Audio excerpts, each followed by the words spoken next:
Vamos con Tania Ramírez, directora ejecutiva de la Red por los Derechos de la Infancia en México, REDIM, y también le doy la bienvenida a Emilio Saldaña, experto en tecnología. Emilio, qué gusto verte, qué gusto a los dos que estén con nosotros. Es un gran gusto, mucho gusto en saludarte, Alberto. Buenas tardes, buenas noches. Vamos a empezar contigo, Tania. ¿Cómo nos encontramos en estos momentos? Más de 73 o casi 73 millones de mexicanos, que son muchísimos mexicanos, son gamers, son jugadores de videojuegos. ¿Eso es bueno, eso es malo? ¿Cómo nos encontramos México con relación a otros países? ¿Qué resultados hemos tenido? ¿Cómo podemos dar un panorama general de cuál es la situación de nuestros jugadores de videojuegos? Sí, digamos que ni las plataformas de internet ni los juegos de socialización son per se buenos o malos. A veces son utilizados por redes de la delincuencia para enganchar a niños, niñas, adolescentes, y ese puede ser uno de los riesgos problemáticos.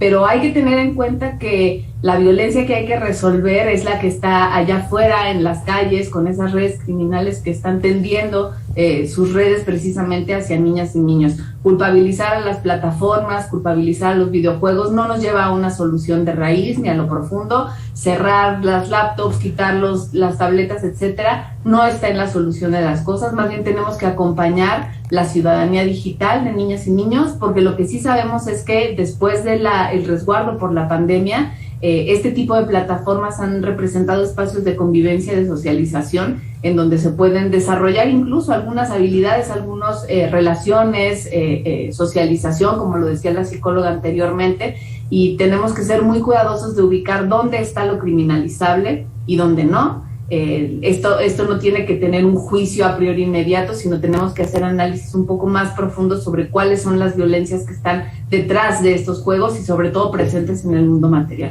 Es una actividad, Tania, que yo creo que ya no podemos evitar, y sobre todo ya porque ya viene una nueva generación cuyos padres pues ya son gamers, fueron jugadores potencia. Emilio, en esta pandemia, como nos dice Tania, se recurrió mucho a los videojuegos. Empieza a levantarse un poco las restricciones. ¿Qué se conviene en estos momentos? ¿Qué sería el equilibrio para que esta nueva generación, que ya vivió casi 2 años encerrado jugando videojuegos, qué sería lo prudente para los siguientes meses? Alberto, además de saludarte con mucho cariño, haces una gran observación. No podría estar más de acuerdo con la observación que hizo Tania. Me fascina la visión que comparte, la comparto yo también.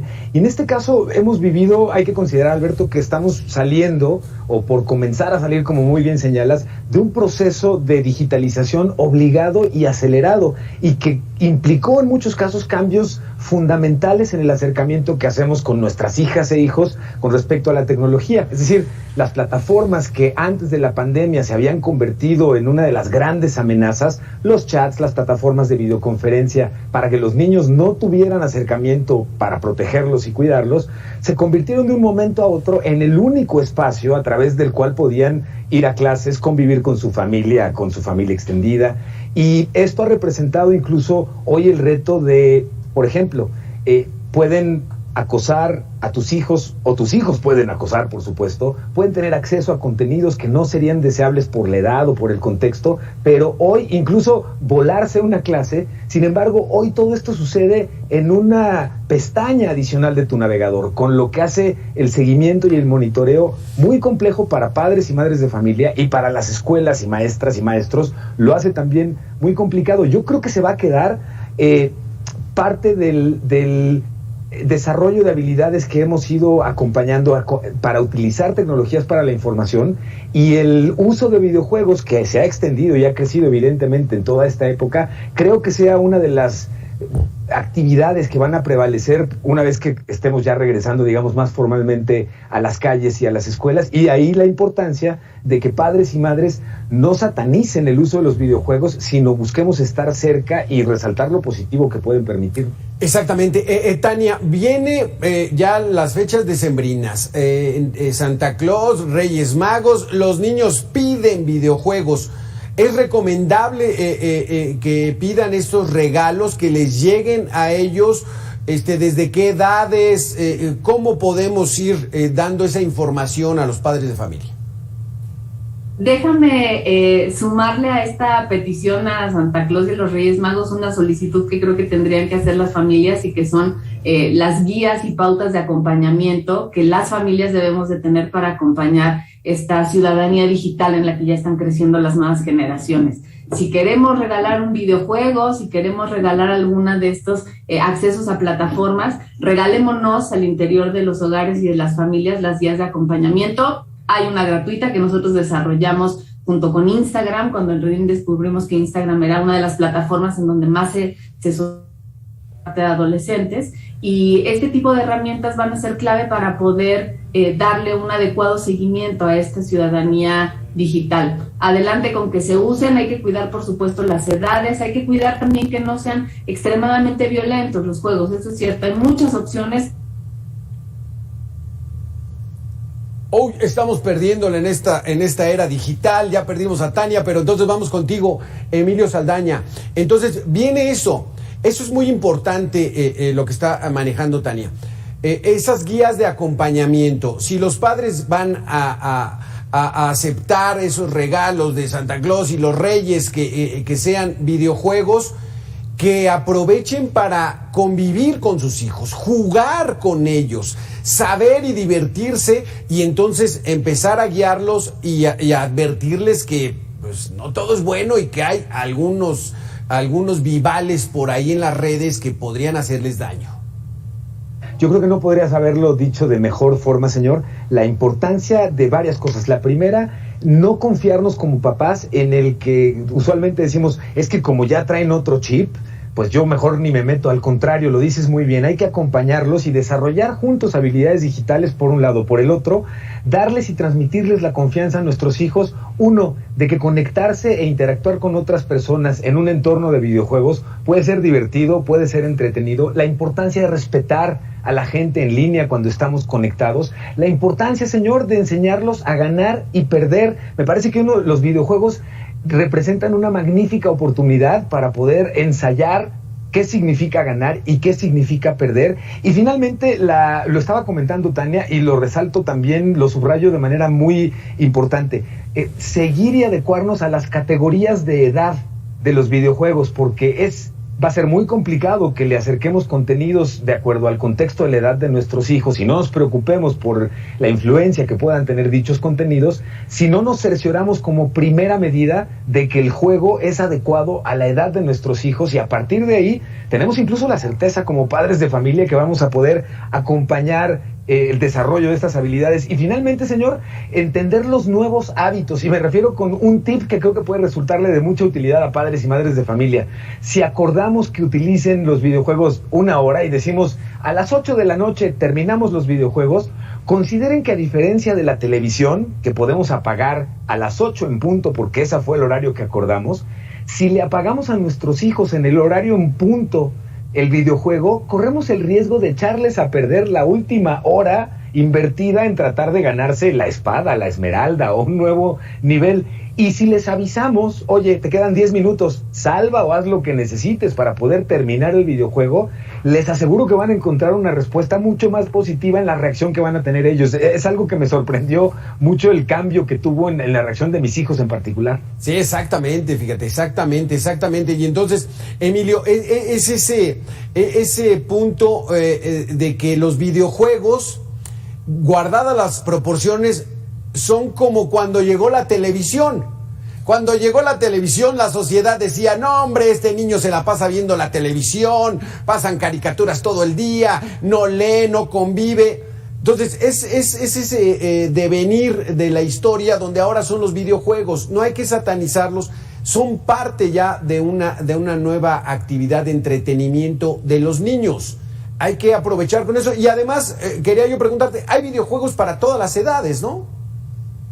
Absolutamente, para todas las edades. Y entonces, cuando hablamos de videojuegos para niños pequeños, más bien podemos concentrarnos en lo positivo que implica el desarrollo de habilidades cognitivas, espaciales, de cálculo, de trabajo en equipo. Ya al principio, en el reportaje que presentaban justo antes de platicar nosotros, nos compartían varias de las observaciones de lo muy positivo que tienen los videojuegos. Y finalmente, cuidar en todo caso como una de las medidas número 1 para poder tener mejor seguridad con niños y niñas pequeñas es el desactivar las funciones de interacción con otros usuarios dentro del juego, particularmente los chats. Sin importar el videojuego, y veámoslo hoy, no importa la plataforma digital, tienen un canal de chat. Instagram, Messenger, Facebook, todas lo tienen. Los videojuegos hoy hacen lo mismo, habilitan un canal de chat que es por donde podríamos en un momento dado tener, y habíamos escuchado en días anteriores que ustedes reportaron de manera muy puntual, pues el acercamiento de narcotraficantes o criminales o cualquier otro tipo de acercamiento no deseado se dan no en los videojuegos, sino en los canales de chat que estén disponibles. Tania, ya regresamos en el ciberespacio. No, sí es el ciberespacio. Ya regresamos contigo, Tania. Platícanos un poquito más de estas guías de acompañamiento que están dando en Redim. ¿Qué son? Pues son básicamente guías para aprender a proteger nuestros datos personales, para saber crear cuentas en donde no demos demasiadas pistas sobre quiénes somos, en donde se puedan aprender a utilizar los filtros y los candados que prevén este tipo de juegos, e incluso acompañar a niñas, niños, adolescentes a seleccionar de entre la muy amplia oferta de juegos y de videojuegos cuáles son aquellos en donde van a tener ellas y ellos las llaves para cerrar o abrir esa posibilidad de contacto, y sobre todo mantener siempre una vía de comunicación muy amplia y mucha confianza, que sepan niños, niñas, adolescentes que estamos ahí, que estamos cerca, para que ante cualquier duda, cualquier comentario sospechoso en estos chats que se comentaban, cualquier solicitud de ir más allá de lo que el propio juego, la plataforma dice, exista la apertura hacia el interior de las casas para poder hablar de esto. Y también algunas pautas sobre cómo diversificar las diversiones, digamos que estoy totalmente de acuerdo con lo que se decía ahora. No se trata de cerrar el juego a la hora y ya se acabó. Tenemos que dar otras opciones, ¿no? Sí. Ok, y aquí está el libro que sigue, y aquí está una actividad manual con lo que sigue, y aquí está una pelota, y aquí está el parque. Y claro, sabemos que de pronto son ofertas que pueden resultar quizá menos atractivas respecto del enganche del videojuego, pero no basta cerrarlo y decir ahora dedícate a otra cosa. Tenemos que hacer un esfuerzo también las personas adultas que acompañamos de diversificar la oferta y poner muy cerca a disposición y con interés esas otras opciones que por supuesto que están ahí, que son ricas en entretenimiento y también en contenidos constructivos, claro, y no violentos. Tania, ¿dónde pueden conseguir estas guías de acompañamiento? Pues si buscan en sus buscadores Redim, guía de acompañamiento a familias, concretamente para el uso de Instagram, en las cuentas nuestras de Derechos Infancia y en la página de Derechos Infancia México, ahí la pueden encontrar. Perfecto. Emilio, para finalizar el programa, entonces, hay que tener mucho, no tanto cuidado, sino es estar al pendiente de nuestros hijos, son nuestra responsabilidad, tenemos que protegerlos, esa es nuestra labor, y entonces es acompañarlos, estar con ellos y no tenerle tanto miedo a la adicción, a los juegos, a la violencia de los juegos, todo paulatino, todo con prudencia. Ay, tu audio,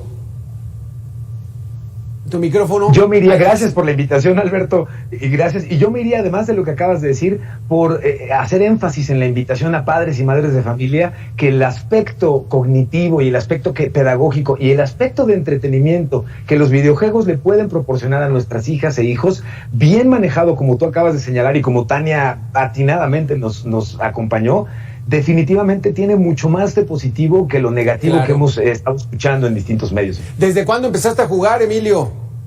¿Desde los 3 años? La verdad es que sí, desde chavito. Yo fui de la generación de las maquinitas de la farmacia, señor. Ándale. Tania, ¿tú eres jugadora? Fíjense que yo me quedé muy tempranamente en los Nintendos y en el Pac-Man, ya no seguí con esa vocación, pero sí he visto a muchísimos de mis parientes, alumnos, etcétera, sí, vivir en ello, y me parece que puede tener algo de constructivo. La violencia que hay que erradicar está allá afuera, en las calles, y debe de ser atendida, por supuesto, por las instituciones. Las familias debemos de acompañar, pero también el Estado tiene que hacer lo propio, porque a veces ante esta pregunta de ¿y dónde estaban las familias acompañando el videojuego? Caray, pues a veces haciendo doble turno porque las economías no están fáciles. Claro. También nos toca desde las instituciones y organizaciones hacer ese acompañamiento, porque el interés de la niñez y de la adolescencia nos toca a todas y todos. Y es responsabilidad del Estado y del gobierno, y pues para eso se les paga, para que estemos todos tranquilos y que nuestra preocupación sea cuánto tiempo están los niños en los videojuegos y no que estén a expensas de piratas cibernéticos. Muchísimas gracias, Tania, muchísimas gracias, Emilio, por haber estado con nosotros aquí en Mega Noticias. Gracias, Alberto, y un gusto, Emilio, en coincidir también. Gracias. El debate de los videojuegos es